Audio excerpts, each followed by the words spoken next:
नमस्कार प्यारे बच्चों, स्वागत है संदीपनी क्लासेस में। और हम वन लाइनर सीरीज के अंतर्गत कक्षा 10 के विद्यार्थियों हेतु एमपी बोर्ड के जो विद्यार्थी हैं या अन्य किसी राज्य के बोर्ड की परीक्षा जो विद्यार्थी अभी फरवरी माह में जो एग्जाम शुरू होने वाले हैं उसमें बैठेंगे, उनके लिए ये वन लाइनर बहुत ही उपयोगी साबित होगा। वन लाइनर एनसीईआरटी बेस्ड है और ये आपकी तैयारी को, क्योंकि आपका रिवीजन लगभग हो चुका होगा, आपका सिलेबस भी कंप्लीट हो चुका है और रिवीजन आपने कर लिया है, तो आपने को अपनी तैयारी को जांचना है। आपकी तैयारी कैसी है? तो चलिए शुरू करते हैं इस वन लाइनर सीरीज में। और आज हम पढ़ने वाले हैं चैप्टर नंबर 3। ठीक है, चैप्टर नंबर 3 के बारे में पढ़ेंगे, धातु एवं अधातुओं के बारे में, मेटल और नॉन मेटल्स के बारे में हम पढ़ेंगे।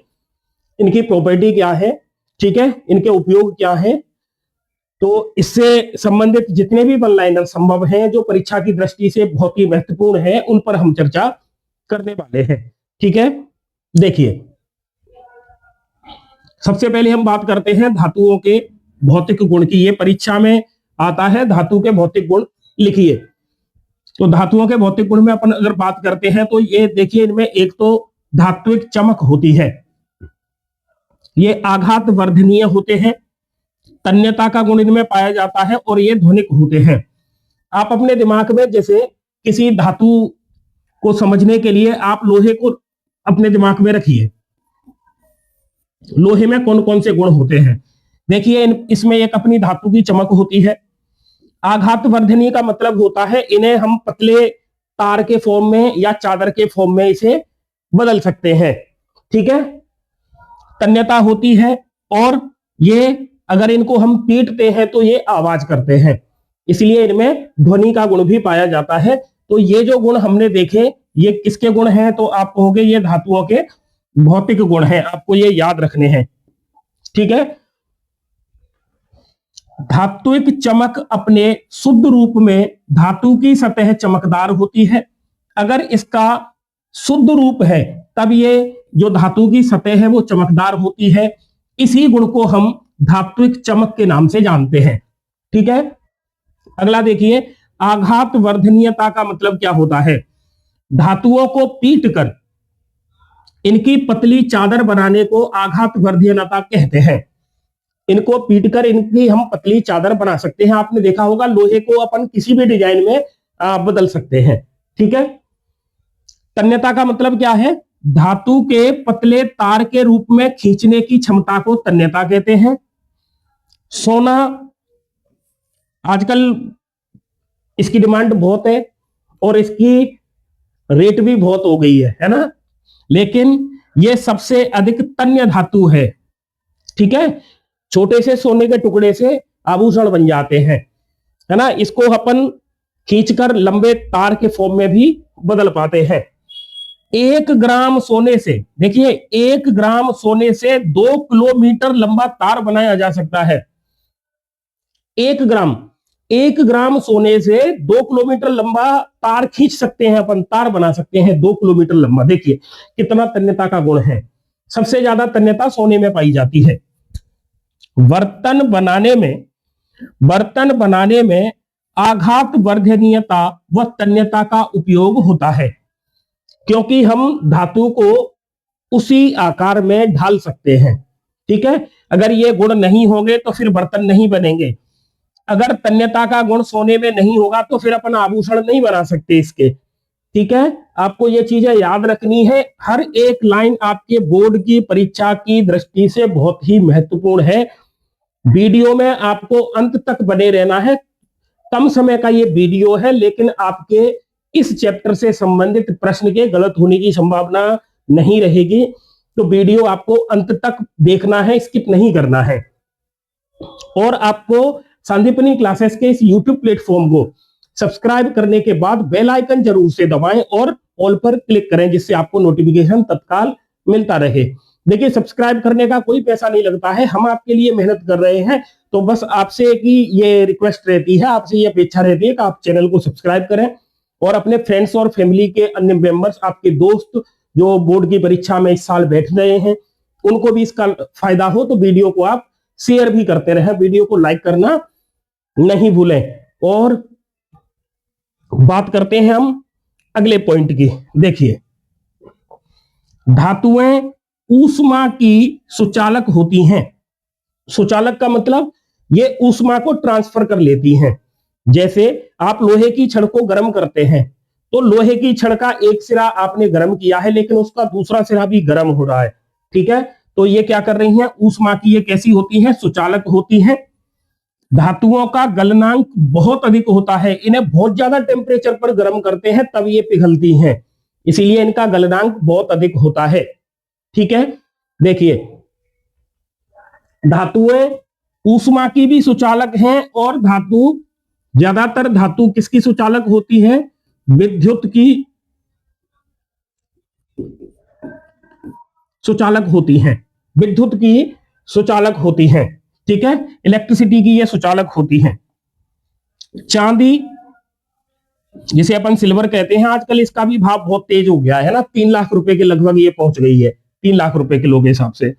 तथा कॉपर, कॉपर जिसके इलेक्ट्रिसिटी में इसका बहुत यूज होता है, बर्तन भी इसके आते हैं इलेक्ट्रिसिटी में, लेकिन इसका उपयोग बहुत अच्छा है, इससे वायर बनते हैं, इलेक्ट्रॉनिक आइटम बनते हैं। ये ऊष्मा के सबसे अच्छे चालक होते हैं। चांदी और कॉपर ऊष्मा के सबसे अच्छे चालक होते हैं। ये विद्युत के भी बहुत अच्छे सुचालक हैं, विद्युत के भी सुचालक हैं ये। लेड, जिसे अपन सीसा कहते हैं, और मरकरी, जिसे हम पारा कहते हैं, ये दोनों धातुएं ऐसी हैं। देखिए कौन कौन सी? लेड और मरकरी या पारा, ये ऊष्मा के कुचालक होते हैं। कैसे होते हैं? कुचालक होते हैं। ध्वनिक, जिसे सोनोरस कहते हैं, देखिए, जब धातुएं कठोर सतह से टकराने पर आवाज उत्पन्न करती हों तो उसे ध्वनिक कहते हैं। लोहे की छड़ को आप जमीन पर पीटते हो, या दो लोहे की छड़ को आपस में पीटते हो, तो उनसे आवाज निकलती है। इसका मतलब धातुओं में ध्वनि का गुण पाया जाता है। ठीक है, इसीलिए हम इनको ध्वनिक कहते हैं। अब देखते हैं अपन अधातुओं को। देखिए, अधातु के उदाहरण क्या है? इसका, जैसे धातुओं का अपन अगर उल्टा कर दें ना, तो अधातुओं की प्रॉपर्टी या गुण निकल आएंगे। धातुओं के उदाहरण जैसे कि कार्बन, धातुओं के उदाहरण देखिए कार्बन, ठीक है, और देखिए सल्फर, आयोडीन, हाइड्रोजन, ये उदाहरण है किसके? अधातु के। ब्रोमीन, आपको याद रखना है, ब्रोमीन एकमात्र अधातु है जो द्रव अवस्था में पाई जाती है, लिक्विड फॉर्म में पाई जाती है। ऐसी अधातु जो द्रव अवस्था में होती है उसका नाम है ब्रोमीन। इसी प्रकार मरकरी, देखिए मरकरी का नाम अभी ऊपर आया था, ये मरकरी या पारा। मरकरी एक ऐसी धातु है, यह धातु है मरकरी, जो कि द्रव अवस्था में पाई जाती है, दोनों को याद रखना है। ब्रोमीन, ब्रोमीन अधातु है। देखिए ऐसे पूछ ले, द्रव अवस्था में पाई जाने वाली अधातु और द्रव अवस्था में पाई जाने वाली धातु, धातु में कौन आएगा? तो मरकरी। ठीक है, और अधातु में कौन आएगा? तो आपका आंसर आएगा ब्रोमीन। ब्रोमीन ये भी लिक्विड फॉर्म में पाई जाती है।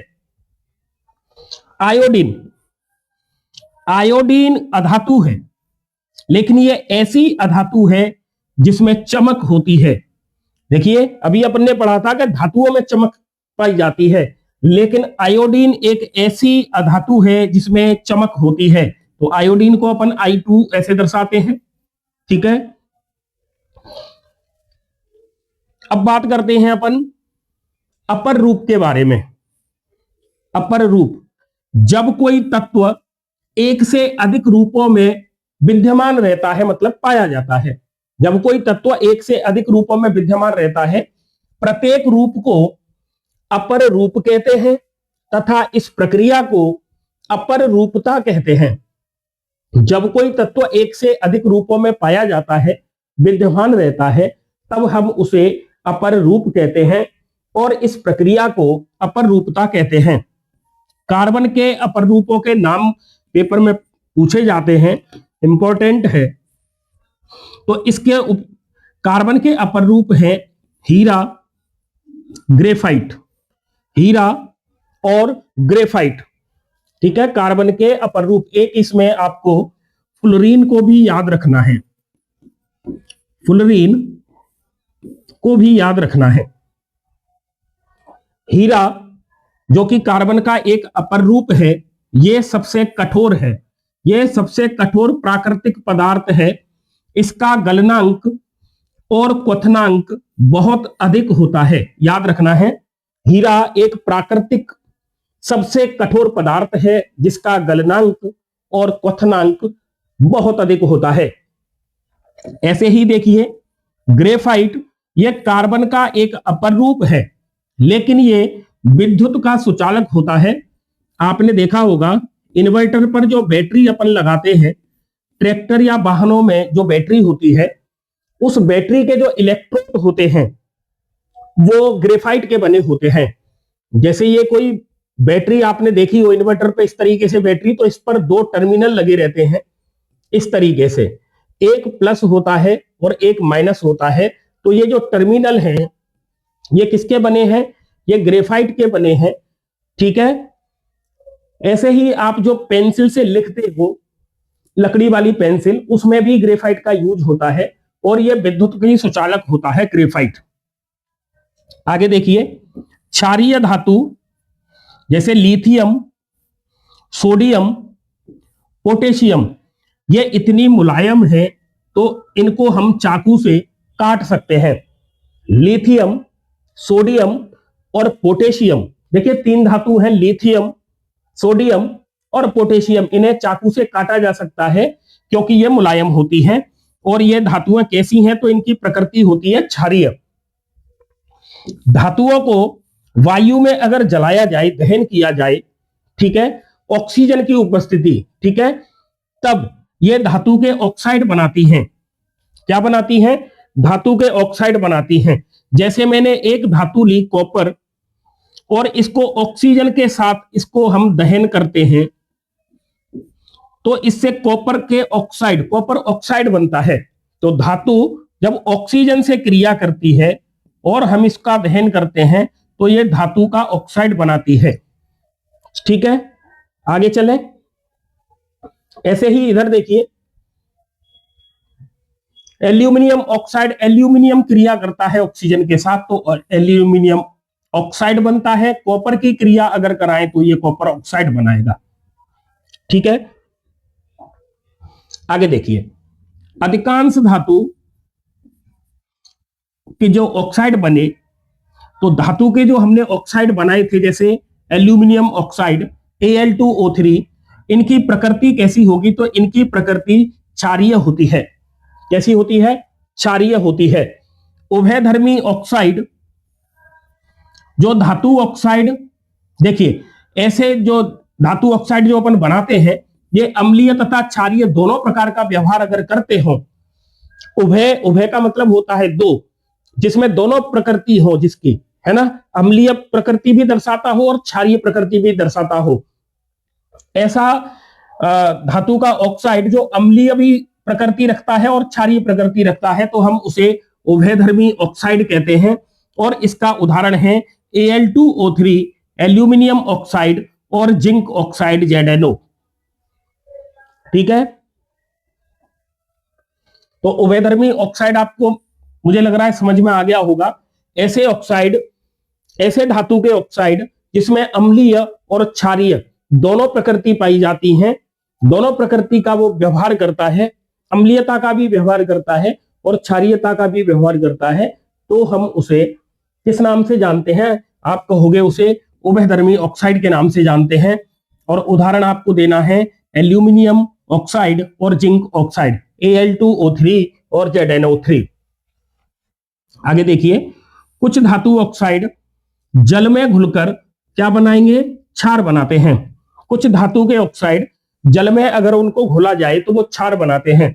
जैसे सोडियम ऑक्साइड Na2O, इसको अगर मैं पानी में घोल दूं H2O में, तो ये देखिए NaOH बनाएगा, 2NaOH बनाएगा। इसी तरीके से ये पोटेशियम का ऑक्साइड है, इसकी अगर मैं जल से क्रिया कराऊं तो इससे KOH बनेगा, पोटेशियम हाइड्रोक्साइड बनता है। तो ये जो पोटेशियम हाइड्रोक्साइड और सोडियम हाइड्रोक्साइड का जो विलयन बना जलीय, ये कैसा होगा प्रकृति में? ये क्षारीय होगा। और क्षार वो होता है जिसकी पीएच वैल्यू 7 से कैसी होगी? 7 से अधिक होगी, उसको हम क्षार कहते हैं। आगे देखिए, सोडियम पोटेशियम वायु में अगर खुला छोड़ दिया जाए इन्हें, सोडियम और पोटेशियम को यदि वायु में खुला छोड़ दिया जाए तो ये वायु के साथ तेजी से क्रिया करते हैं और इनमें आग लग जाती है, ये आग पकड़ लेते हैं। सोडियम और पोटेशियम ऐसी धातुएं हैं जो वायु के संपर्क में आने पर आग पकड़ लेती हैं। इसीलिए सोडियम और पोटेशियम को वायु से क्रिया नहीं कर पाए, इसलिए इन्हें सुरक्षित रखने के लिए हम इन्हें केरोसिन के तेल में डुबाकर रखते हैं। केरोसिन का तेल, जिसे मिट्टी का तेल भी कहते हैं, उसके अंदर इनको रखा जाता है जिससे ये वायु से क्रिया नहीं कर पाती हैं। सोडियम सबसे अभिक्रियाशील धातु है। 1 नंबर की ओटी पूछी जाती है, सबसे अधिक क्रियाशील धातु का नाम बताइए। आपको याद रखना है, सोडियम सबसे अधिक अभिक्रियाशील धातु होती है। धातुएं जल से क्रिया कर धातु के ऑक्साइड व हाइड्रोजन गैस बनाते हैं। धातुएं जल से क्रिया करती हैं तो धातु का ऑक्साइड और हाइड्रोजन गैस बनाती हैं। ठीक है, तो धातु प्लस जल ये अभिकारक हो गए, इससे बनेगा धातु ऑक्साइड प्लस हाइड्रोजन। ठीक है, और ये जो धातु ऑक्साइड हैं, अगर इनकी जल के साथ क्रिया करवाई जाए तो ये धातु के हाइड्रोक्साइड बनाते हैं, धातु के हाइड्रोक्साइड बनाते हैं। ठीक है, आगे देखिए, पोटेशियम एवं सोडियम, पोटेशियम जिसे हम K से दर्शाते हैं, सोडियम जिसे Na से दर्शाते हैं, ये ठंडे जल से क्रिया कर तो ये ऊष्मा को बाहर छोड़ते हैं। ऐसी अभिक्रिया जिसमें ऊष्मा बाहर निकलती है उसे ऊष्माक्षेपी अभिक्रिया कहते हैं। जैसे पोटेशियम जल के साथ क्रिया करता है तो KOH बनता है, हाइड्रोजन गैस निकलती है और यहां पर ऊष्मा उत्पन्न होती है, इसलिए ये एक ऊष्माक्षेपी अभिक्रिया का उदाहरण है। इसी प्रकार से सोडियम जल के साथ जब क्रिया करता है तो NaOH बनता है और हाइड्रोजन गैस निकलती है और यहां भी ऊष्मा बाहर निकलती है, इसीलिए ये ऊष्माक्षेपी अभिक्रिया है। ठीक है, मैग्नीशियम, मैग्नीशियम गर्म जल के साथ क्रिया कर मैग्नीशियम हाइड्रोक्साइड और हाइड्रोजन गैस बनाता है। मैग्नीशियम की क्रिया अगर मैं गर्म जल के साथ करा दूं तो मैग्नीशियम हाइड्रोक्साइड बनेगा और हाइड्रोजन गैस बाहर निकलती है। और हाइड्रोजन गैस का पता लगाने के लिए हम क्या करते हैं, उस परखनली के मुंह पर जलती हुई माचिस की तीली ले जाते हैं तो आवाज आती है, पटाखे चलने जैसी आवाज आती है। जो आवाज आ रही है वो किस गैस की है? हाइड्रोजन गैस के कारण आती है। देखिए, ये इंपॉर्टेंट रिएक्शन है, इंपॉर्टेंट है, ये याद रखना। इस बार एग्जाम में इसके आने के खूब चांस हैं। ये 2 रिएक्शन यहाँ लगी हैं, दोनों आपको ढंग से याद करनी है। देखिए, एल्यूमिनियम और लोहा, एल्यूमिनियम और आयरन ये जब भाप से क्रिया करते हैं तो धातु ऑक्साइड और हाइड्रोजन गैस देते हैं। जैसे एल्यूमिनियम ये जल की भाप के साथ क्रिया करें Al प्लस H2O तो Al2O3 बनेगा और हाइड्रोजन गैस मुक्त होगी इसमें। ठीक है, इसी प्रकार Fe जब जल के साथ क्रिया करता है तो इससे Fe3O4 और हाइड्रोजन गैस बाहर निकलती है। दोनों अभिक्रियाएं बहुत ही इंपॉर्टेंट हैं, दोनों अभिक्रियाएं आपको बिल्कुल पक्का याद करके जानी है। इनके आगे जो वैल्यू लगी हुई है, जैसे एल्यूमिनियम के आगे 2 लगा है तो ये समीकरण को बैलेंस किया गया है, संतुलित किया गया है। देखिए, यहां पर एल्यूमिनियम 2 है तो यहां भी एल्यूमिनियम 2 है। यहां पर ऑक्सीजन के मॉलिक्यूल 3 है तो यहां देखिए ऑक्सीजन के मॉलिक्यूल 3 है। यहां हाइड्रोजन के मॉलिक्यूल 3 दूनी 6 तो यहां पे देखिए 3 दूनी 6। इसी तरीके से हम इनको संतुलित कर लेते हैं समीकरण को। आगे चलते हैं। एक्वा रेजिया का जो संगठन 3:1 में हाइड्रोक्लोरिक अम्ल और नाइट्रिक अम्ल, सांद्र मतलब गाढ़ा नाइट्रिक अम्ल, इनको मिला देते हैं तो एक्वारेजिया बनता है। ठीक है, और ये प्रबल संक्षारक होता है, प्रबल संक्षारक होता है। एक्वारेजिया प्रबल संक्षारक होता है। ठीक है, आपको ये सुनार लोगों के पास मिल जाएगा। ठीक है, क्योंकि एक्वारेजिया में अगर हम सोने को एवं प्लेटिनियम को डाल दें तो ये उनको गला देता है एक्वारेजिया। तो सुनार एक्वारेजिया अपने पास रखते हैं जो सोने का काम करते हैं, और सोने को चमकाने के चक्कर में एक्वारेजिया के अंदर सोने को डिप कर देते हैं, उसको निकाल के और ग्राहक को दे देते हैं। सोना तो नए जैसा दिखता है क्योंकि वो साफ हो जाता है, लेकिन उस एक्वारेजिया में वो सोना चला गया अंदर, जिसे वो बाद में निकाल लेते हैं। ठीक है, देखिए सक्रियता श्रेणी वह श्रेणी जिसमें धातुओं की क्रियाशीलता को अवरोही क्रम में व्यवस्थित किया जाता है। अवरोही मतलब उल्टा। ठीक है, आगे यहां पर देखिए, यहां पर NaCl ये नमक का फॉर्मूला है। NaCl खाने वाला नमक है। ये Na और Cl इन दोनों ने आपस में क्रिया की है और इन्होंने नमक बना दिया। देखिए सोडियम का परमाणु क्रमांक 11 होता है। सोडियम का परमाणु क्रमांक कितना है? 11। एक मिनट, सोडियम का परमाणु क्रमांक है 11 और क्लोरीन का परमाणु क्रमांक होता है 17। ठीक है, अब देखिए अगर मैं सोडियम के पहली कक्षा में यहां पर इलेक्ट्रॉन मैंने बनाए हैं 2, क्योंकि पहली कक्षा में 2 इलेक्ट्रॉन होते हैं, बीच में प्रोटॉन है तो मैंने इसे प्लस से दर्शाया। दूसरी कक्षा में इलेक्ट्रॉन होते हैं 8 तो मैंने इधर 8 बनाए, 8 और 2 10। तो तीसरी कक्षा में इसके पास इलेक्ट्रॉन होगा 1। यहीं अगर मैं क्लोरीन का ये प्रोटॉन बना दूं तो इसकी पहली कक्षा में 2 इलेक्ट्रॉन होंगे, दूसरी कक्षा में इसकी में 8 इलेक्ट्रॉन होंगे, और इसकी तीसरी कक्षा में अब इलेक्ट्रॉन कितने बचेंगे? तो 8 और 2 10, 7 बचेंगे। मैंने बनाया 1 2 3 4 5 6 और 7। अब देखिए कोई भी ये जैसे सोडियम है ये स्टेबल होना चाहेगा, और स्टेबल होने का मतलब ये होता है कि इसकी बाहरी कक्षा में इलेक्ट्रॉन की संख्या या तो 2 हो या फिर 8 हो। 2 या 8 होगी तो वो स्टेबल होगा। अब आप देखिए ये इसकी कक्षा है जैसे K, ये L और ये M, ऐसे ही इसमें है K L M। देखिए K में इलेक्ट्रॉन कितने हैं? आप कहोगे कि 2 हैं। ठीक है, L में कितने हैं? तो 8 हैं, और M में कितने हैं? तो 1 है। इधर देखें तो K में 2, L में 8, M में 1। ठीक है, सॉरी 7। अब स्टेबल होना है तो बाहरी जो कोश है, बाहरी जो कक्षा है, उसमें इलेक्ट्रॉनों की संख्या या तो 8 हो या 2 हो।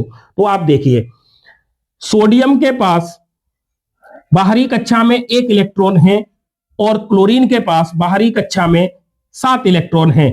अगर इस 1 इलेक्ट्रॉन को इसको उधार दे दिया जाए तो यहां पर से ये कक्षा हट जाएगी, देखो ये हट जाएगी, और ये 1 इलेक्ट्रॉन M के पास चला जाएगा। तो मैंने इधर लिखा 7A और 1 8, तो इसकी बाहरी कक्षा में इलेक्ट्रॉन हो जाएंगे 8। मेरा कहने का मतलब ये है कि ये इलेक्ट्रॉन यहां से जाएगा और ये इलेक्ट्रॉन यहां सेट हो गया। इसका मतलब अब इसकी जो बाहरी कक्षा है वो हट जाएगी। ठीक है, और इसने अपना 1 इलेक्ट्रॉन इसको उधार दे दिया है, तो सोडियम के पास इलेक्ट्रॉनों की संख्या अब 11 की जगह रह जाएगी 10, और क्लोरीन के पास जो इलेक्ट्रॉन है उनकी संख्या 17 की जगह हो जाएगी 18। क्योंकि क्लोरीन ने 1 इलेक्ट्रॉन उधार लिया तो इस पर माइनस का चार्ज लग जाएगा, और सोडियम ने 1 इलेक्ट्रॉन उधार दिया है, इसका मतलब इस पर प्लस का चार्ज लग जाएगा। 1 प्लस लगाया है, इसका मतलब 1 इलेक्ट्रॉन इसने उधार दिया है। 1 माइनस लगाया है क्लोरीन पर, इसका मतलब इसने 1 इलेक्ट्रॉन उधार लिया है। तो इस तरीके से ये अपने बाहरी कक्षा में इलेक्ट्रॉनों की संख्या को पूरा कर लेते हैं। और ये जब अब इस पर प्लस का चार्ज होगा, इस पे माइनस का चार्ज होगा, ये दोनों आपस में मिलेंगे तो किसका निर्माण करते हैं, ये NaCl बनाते हैं, खाने का नमक बनाते हैं। ऐसे ही यहां पर देखिए, यहां मैग्नीशियम है, ठीक है, मैग्नीशियम है, चलो ठीक है। और क्लोरीन है अपने पास, क्लोरीन के 2 मॉलिक्यूल हैं। अभी मैंने उधर बताया था क्लोरीन के पास बाहरी कोश में 7 इलेक्ट्रॉन होते हैं। अब देखिए मैग्नीशियम के पास बाहरी कोश में 2 इलेक्ट्रॉन होते हैं, तो ये क्या करेगा, मैग्नीशियम एक क्लोरीन को 1 इलेक्ट्रॉन उधार दे देगा और दूसरे क्लोरीन को दूसरा इलेक्ट्रॉन देगा। देखिए इधर देखिए, ये जैसे मैग्नीशियम है तो मैग्नीशियम की पहली कक्षा में इलेक्ट्रॉनों की संख्या है 2, दूसरी कक्षा में इलेक्ट्रॉनों की संख्या है इसके पास कितने हैं, 8 है, तीसरी कक्षा में इसके पास इलेक्ट्रॉनों की संख्या केवल 2 है। मैं इलेक्ट्रॉनों को अलग कलर से बना रहा हूं इस बार, आप थोड़ा सा समझ में आ जाएगा, ठीक है। ब्लैक से बना देते हैं, 1 इलेक्ट्रॉन, ये दूसरा इलेक्ट्रॉन, इसके पास इलेक्ट्रॉन है 8,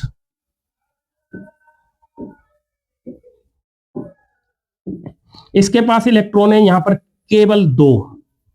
इसका मतलब इसके के में इलेक्ट्रॉन है 2, एल में इलेक्ट्रॉन है 8 और एम में इलेक्ट्रॉन है 2, ठीक है। अब इधर देखो, अब इसके पास क्लोरीन है, तो क्लोरीन में आपको पता है क्लोरीन के 2 मॉलिक्यूल हैं, ये क्लोरीन है और एक क्लोरीन ये है, तो इसकी पहली कक्षा, ये इसकी दूसरी कक्षा और ये इसकी तीसरी कक्षा। ऐसे ही इसमें इधर ये पहली कक्षा, ये इसकी दूसरी है और ये इसकी तीसरी कक्षा है। अब उधर देखिए तीसरी कक्षा में इलेक्ट्रॉन इसके पास 7 है, एक कलर चेंज कर लें, देखिए 1 2 3 4 5 6 7, 1 2 3 4 5 6 7, होगा क्या, ये अपने इस 1 इलेक्ट्रॉन को इसके पास देगा, 1 इलेक्ट्रॉन को इसको दे देगा, तो इस पे हो जाएंगे 8, इस पर हो जाएंगे 8 और इसकी बाहरी कक्षा में भी हो जाएंगे 8, क्योंकि 2 इसने ट्रांसफर कर दिए हैं अपने, ठीक है। तो इस तरीके से क्या बनेगा, तो Mg बनेगा और Cl कितनी है इसके पास, Cl के हो जाएंगे 2 मॉलिक्यूल, क्योंकि एक Cl इधर है एक Cl इधर है, तो Mg ने 2 इलेक्ट्रॉन उधार दिए तो इस पर 2 प्लस के चार्ज आएंगे, Cl ने उधार लिए हैं 2 तो 2 माइनस के चार्ज आएंगे, ठीक है, क्योंकि इसने 2 इलेक्ट्रॉन लिए हैं। इस तरीके से हम इसको बना लेते हैं, ठीक है। अगला प्रश्न देखते हैं, देखिए आयनिक यौगिक, विद्युत संयोजक यौगिक, ये धातुओं से अधातुओं में इलेक्ट्रॉन के स्थानांतरण से बनते हैं। देखिए धातु से अधातु में इलेक्ट्रॉन का ट्रांसफर हो जाए तो इससे आयनिक यौगिक या विद्युत संयोजक यौगिक बनते हैं। और आयनिक यौगिक के भौतिक गुण क्या हैं, पेपर में आते हैं, याद रखने हैं आपको, इंपॉर्टेंट हैं ये, ठीक है। तो आयनिक यौगिक के भौतिक गुण क्या है, ये ठोस, कठोर और भंगुर होते हैं। ठोस होते हैं, कठोर होते हैं, लेकिन भंगुर होते हैं, टूट जाते हैं, ठीक है। गलनांक एवं क्वथनांक, इनका गलनांक और क्वथनांक अधिक होता है। जल में घुलनशील होते हैं ये। केरोसिन पेट्रोल में अविलेय होते हैं, जल में तो घुल जाते हैं लेकिन केरोसिन पेट्रोल डीजल इसमें ये अविलेय होते हैं। विद्युत के ये चालक होते हैं, विद्युत के चालक होते हैं। आगे देखिए खनिज, पृथ्वी की भूपर्पटी में प्राकृतिक रूप से पाए जाने वाले तत्व या यौगिकों को खनिज कहते हैं, जिनको हम खनिज मतलब खनन क्रिया द्वारा बाहर निकालते हैं पृथ्वी से, ठीक है। तो पृथ्वी की भूपर्पटी पर प्राकृतिक रूप से पाए जाने वाले तत्व या यौगिक खनिज कहलाते हैं। और ऐसे खनिज जिनसे धातुओं को कम खर्च एवं सफलतापूर्वक प्राप्त किया जा सकता है उसे अयस्क कहते हैं। ऐसा खनिज जिससे धातुओं को आसानी से और कम खर्चे में अगर हम अलग कर पाते हैं तो उसको कहते हैं अयस्क। सक्रियता श्रेणी की बात अगर हम करते हैं तो देखिए potassium, sodium, calcium, magnesium, aluminium, ठीक है, इनकी सक्रियता श्रेणी इस तरीके से होगी, पोटेशियम, उसके बाद सोडियम, फिर कैल्शियम, मैग्नीशियम, एल्यूमिनियम, ऐसे ही जिंक, फेरस, है ना, लेड और कॉपर, और एजी और अर्जेंटम और ओरम, एयू। भर्जन क्रिया किसे कहते हैं? भर्जन, ये पेपर में आता है, इंपॉर्टेंट है, याद रखना है। देखिए सल्फाइड अयस्क, इसको यदि सॉरी वायु, देखो इसको याद रखना है, सल्फाइड अयस्क को वायु की उपस्थिति में अधिक भाप पर मैं इसको गर्म कर दूं तो ये क्या करेगा, ये ऑक्साइड में बदल जाएगा। इस क्रिया को कहते हैं भर्जन। और देखिए यही एक क्रिया है निस्तापन, क्योंकि भर्जन और निस्तापन में अंतर आता है। तो इसमें देखिए कौन सा अयस्क लिया अपन ने, सल्फाइड अयस्क, किसकी उपस्थिति में, वायु की उपस्थिति में गर्म कर रहे हैं तो ऑक्साइड में बदलेगा। इधर देखिए कार्बोनेट अयस्क, कार्बोनेट अयस्क, इसमें वायु, सीमित वायु में अधिक ताप पर गर्म कर दे तो ये ऑक्साइड में बदल जाएगा, इसे कहते हैं निस्तापन। देखिए भर्जन की क्रिया वायु की उपस्थिति में होगी, निस्तापन की क्रिया सीमित वायु की उपस्थिति में होगी। भर्जन की क्रिया में भी ऑक्साइड बनता है, निस्तापन की क्रिया में भी ऑक्साइड बनता है। भर्जन की क्रिया में सल्फाइड अयस्क को लेते हैं और निस्तापन में कार्बोनेट अयस्क को लेते हैं। ठीक है, देखिए भर्जन की क्रिया ZNS, इसको हम ऑक्सीजन की उपस्थिति में देखिए इसको गर्म कर रहे हैं तो इससे बनेगा ZNO और SO2। इधर देखिए निस्तापन में ZnCO3, क्योंकि इसमें कार्बोनेट लिया गया है, इसको अपन गर्म कर रहे हैं तो इसमें बनेगा ZNO प्लस CO2। ठीक है, इसमें भी देखिए धातु का ऑक्साइड बन रहा है, इसमें भी धातु का ऑक्साइड बन रहा है। ठीक है, इसमें SO2 बना है, इसमें कार्बन डाइऑक्साइड बनी है। ये वायु की उपस्थिति में होती है, ये कम वायु या सीमित वायु की उपस्थिति में हम इसकी क्रिया करवाते हैं। संक्षारण, सिल्वर को खुली वायु में छोड़ने से, सिल्वर को खुली वायु में छोड़ने से कुछ दिनों में वो काली पड़ जाती है, आपने देखा होगा। ठीक है, सिल्वर को अपन ऐसे ही खुली वायु में छोड़ दें तो उसका रंग काला हो गया है, इसका मतलब उसका संक्षारण हुआ है। ऐसे ही कॉपर, यह वायु की उपस्थिति में सतह इसकी भूरी या हरी हो जाती है। आपके पूजा के जो बर्तन हैं कॉपर के, उनको अगर अपन साफ नहीं करते हैं तो उनकी सतह भूरी हरी हो जाती है, क्योंकि वो वायु की उपस्थिति में उनमें भी संक्षारण हो गया है। ऐसे ही लोहे पर आर्द्र वायु में रहने पर भूरे रंग की परत चढ़ जाती है, अर्थात इसमें संक्षारण हो गया है, जिसे हम जंग कहते हैं। ठीक है, लोहे पर जंग लग जाती है। तो संक्षारण से सुरक्षा कैसे कर सकते हैं अपन? संक्षारण से बचने के लिए हम उस पर कलर कर सकते हैं, पेंट कर सकते हैं, या फिर उसकी सतह पर हम तेल लगा सकते हैं, या उसकी सतह पर ग्रीस लगा सकते हैं। ठीक है, और एक क्रिया और है यसद लेपन। यसद लेपन क्रिया में अपन क्या करते हैं, लोहे पर जस्ते की परत चढ़ा दी जाती है, जस्ते की परत चढ़ा देते हैं, जिससे उस पर फिर जंग नहीं लगती है। ठीक है, आपने देखा होगा बड़े बड़े जो लाइट जिन पर जाती है, हाई टेंशन लाइट वाले जो पोल हैं, उन पर जस्ता चढ़ा रहता है ना। आपने जैसे स्ट्रीट लाइट देखी होंगी पार्क में, कहीं जो बड़ा लंबा सा बीच में पोल लगा रहता है जिसपे लाइट लगी रहती है, उन पर यसद लेपन कर देते हैं। उस पर मतलब वो है तो लोहा, लेकिन उस पर जस्ते की परत को चढ़ा दिया है, जिससे अब उसमें जंग नहीं लगेगी। ये जो अपन ने वन लाइनर सीरीज के तहत ये जो आज वीडियो देखा है, वो हमारे कक्षा 10 एनसीईआरटी बेस्ड मोस्ट इंपोर्टेंट लाइनें हैं, मोस्ट इंपोर्टेंट है परीक्षा की दृष्टि से। आगामी परीक्षा जो बोर्ड परीक्षा होने वाली है, फरवरी माह में बोर्ड परीक्षाएं आपकी शुरू हो जाएंगी, तो उसके लिए ये समान रूप से उपयोगी है। आपको ये अपने रजिस्टर में नोट डाउन कर लेना है, और वीडियो को आप लाइक और शेयर करें, प्यारा सा कमेंट करना ना भूलें। आज के वीडियो में सिर्फ इतना ही, मिलते हैं अगले वीडियो में।